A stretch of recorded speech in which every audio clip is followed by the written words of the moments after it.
ایک نیک آدمی نے خواب میں دیکھا کہ ایک بادشاہ جنت میں ہے اور دوسرا ایک درویش دوزخ میں پڑا ہے۔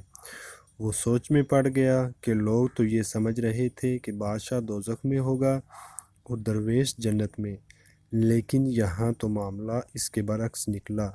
معلوم نہیں اس کا کیا سبب ہے۔ غیب سے آواز آئی، یہ بادشاہ درویشوں سے عقیدت رکھتا تھا، اس لیے بہشت میں ہے، اور اس درویش کو بادشاہوں کی تقریب کا بڑا شوق تھا، اس لیے جہنم میں ہے۔